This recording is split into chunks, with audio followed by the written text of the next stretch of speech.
அனைவருக்கும் வணக்கம்.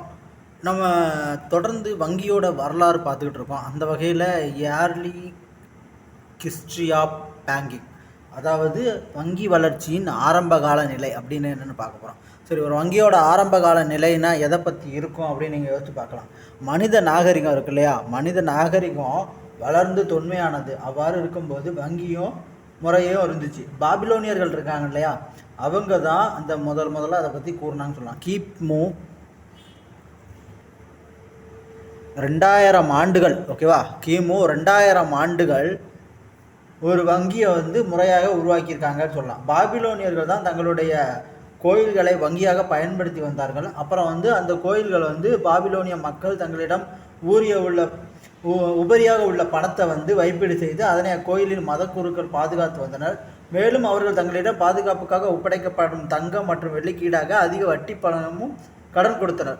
இப்போ எப்படின்னா, அந்த பாபிலோனியர்கள் இருக்கிறாங்க, அவங்க அந்த மத குருக்கள்கிட்ட கோயில் மூலமாக தங்கிட்ட இருக்கக்கூடிய உபரியாக இருக்கக்கூடிய பணம், எந்த பணம்னா உபரியாக இருக்கக்கூடிய பணத்தை சேவ் பண்ண சொல்கிறாங்க.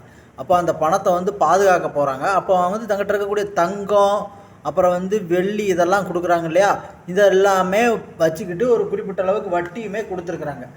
அக்கோயிலில் மத குருக்களும் பாபிலோனியர் மக்களின் நிதிநிலை முகவர்களாக செயல்பட்டனர். அந்த ஃபினான்சியல் ஏஜெண்டாக யார் சேர்ந்துருக்காங்கன்னா, அந்த மத குருக்கள் பாபிலோனிய மக்களுக்கு ரொம்ப முக்கியமான ஒரு ஏஜெண்டாக இருந்திருக்காங்க. ஃபினான்சியல் ஏஜெண்டாக அவங்க செயல்பட்டிருக்காங்கன்னு சொல்கிறாங்க. சரி, தொடர்ச்சியாக மத குருக்களின் மீது நம்பிக்கை குறைந்தது. இந்த மத குருக்கள் தங்கள்கிட்ட இருக்கக்கூடிய அந்த நம்பிக்கையை இழக்கிறதுக்கான ஒரு செயல்பாடை செஞ்ச உடனே மக்கள் மத குருக்கள் மேலே வச்சுருக்க நம்பிக்கை இழந்தாங்க. தங்கள் பணத்தையோ வைப்பிட்டு செய்யவில்லை. தங்கள் வெள்ளிக்கு எதிராக கடன்களும் பெறவில்லை.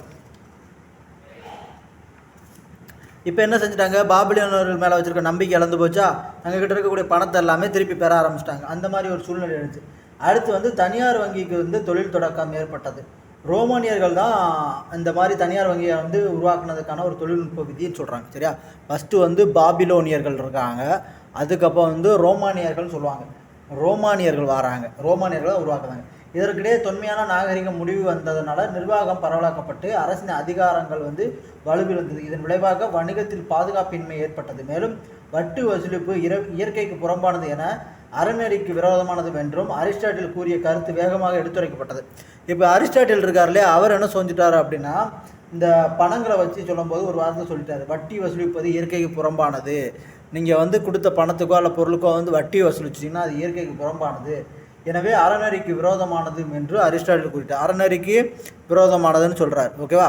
அப்போது இயற்கைக்கு புறம்பானதும் அறநெறிக்கு செய்யாததையும் ஒரு கருத்தை அரிஸ்டாட்டில் வைக்கும்போது அந்த காலத்தில் அப்படியே இந்த வங்கி தொழில் சம்பித்து போய் நின்றுச்சு. சரி, இதுக்கு மேலே இந்த தொழிலெலாம் நடக்காது அப்படிங்கிற ஒரு சூழ்நிலை வந்துடுச்சு. அப்புறம் பார்த்திங்கன்னா 12ஆம் நூற்றாண்டில், இப்போ 12ஆம் நூற்றாண்டில் மத்தியில் பெருகி வந்த தேவையின் காரணமாக வெனிஸில், ஜெனீவா ஆகிய நகரங்களில் வங்கி நிறுவப்பட்டது. ஓகேவா, 12ஆம் நூற்றாண்டில் எங்கே அனுப்பினா வெனிஸில் இந்த மாதிரி ஒரு விஷயங்கள் தேவைப்படும் அப்படின்னு சொல்லி உருவாக்கப்படுறது.